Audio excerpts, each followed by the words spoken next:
Now, Ugandan pop star turned MP Bobi Wine has told the BBC he is willing to die fighting for freedom.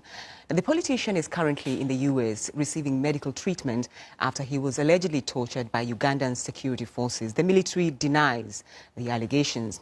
Well, earlier today, he held a press conference in Washington, and the BBC's Zuhura Yunus has been watching developments for us. Zuhura, what did he say today? Well, I spoke to him yesterday evening, but today he said that he'll rather present himself as a survivor rather than a victim. And he insisted, he made his stance that he will continue to advocate what he termed as people's power. His condition yesterday when I saw him, he was weak, but he was kind enough to be charming. We cracked a little bit of jokes. But he was walking by an assistant of a crutch, and when I asked him, do you feel pain in your leg? He said, no, in fact, I have a back injury. We had a brief interview, and the first thing I wanted to know from him is what exactly did the soldiers do to him? And this is what he had to say. They did unspeakable things to me. They brutally arrested me, beat me, tortured me, abused me, and left me for dead. Well, I'm even talking to you against my doctor's orders, because to them I'm supposed to be resting.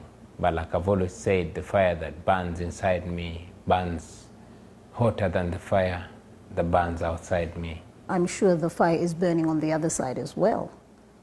So how are you going to deal with that?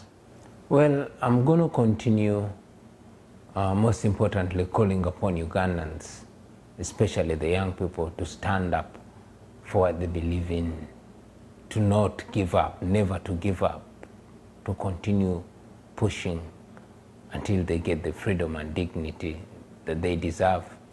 Ugandans have been tortured and killed for very many years. It has been happening, it is happening, and it will continue to happen until we as Ugandans put an end to it. So are you planning to go back to Uganda? Of course I'm going back to Uganda. Uganda is my home. I don't have any other home. That is where I was born, and that is where I will be buried. The ordeal that you narrated in length on your social media, the authorities back in Uganda claim that it's fake, and even the crutches that you have are fake. What do you have to say about that? Well, does anybody get surprised when the authorities torture Ugandans and say it's fake? So what exactly is your plan when you go back? I'm going to continue the fight for freedom, and it is the fight that we must either win or die trying. We all know that you're commonly known as the president of the ghetto in Uganda. Do you want to be the president of Uganda? It's not about me, and it's not about being president. We just want to be free. I just want to live in a country that I'm proud of, a country that makes sense to me and to every other Ugandan. Well, that is Bobi Wine sounding very defiant, and when I asked him when is he going back, he wasn't that clear, but he sounded like very, very soon, and he's waiting for the doctor to allow him to go back to Uganda. Back to you, Sophie. Zuhura Yunus there for us in Washington.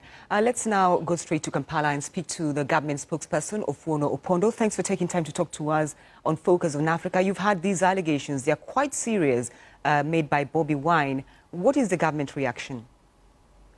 Well, thank you, Sophie. Serious but unsubstantiated, said repeatedly.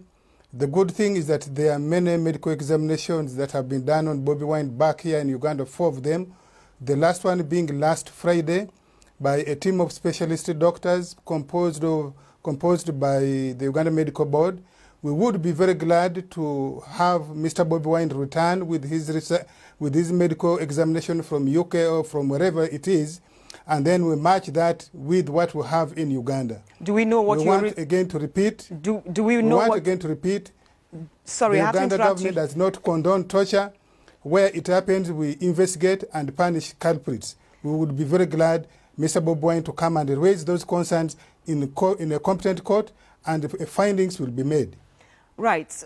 You have said the government, the medical centers in Kampala have already conducted the examination. When I spoke to you the last time, you said this would be out in 2 days or 3 days. What are the results? Do we know? Because that's what Ugandans really want to know to counter the allegations by Bobi Wine. Well, let Mr. Bobi Wine come. Medical ethics does not provide me with the liberty to disclose what it is. Let Mr. Bobi Wine come. In the presence of his doctors, in the presence of his lawyers and the government, the results will be availed to him. What guarantees are there for Bobi Wine that he's going to be safe? Well, let him just come back. He's not the first one. You remember a few years ago you hosted General Sejusa. He's back here. You hosted Mr. Laro Tunu. He's back here. There are many Ugandan opposition leaders bigger than Mr. Bobi Wine who are back here. There are those who have taken up arms. They have made peace. Not joined the government, but they have made peace and they are back in Uganda. Mr. Bobi Wine is free to come back and therefore should not make his return a big issue. Let him return. But is the government worried or not worried at all? Because this is a man who has a huge following now in Uganda and his case is being beamed across the world, really. I'm not sure about a big following that can be tested at elections or in mobilizing for whatever cause. Mr. Bobi Wine talks about freedom. We are talking about freedom, liberty, emancipation, and empowerment. NRM government stands for all those four comprehensively. For him to have come from the ghetto, as he claims, into parliament, and is now talking on BBC, really, he should be able to credit or give some credit to the government that exists today. All right. Ofono Opondo, thanks for taking time to talk to us here on Focus on Africa. Thank you.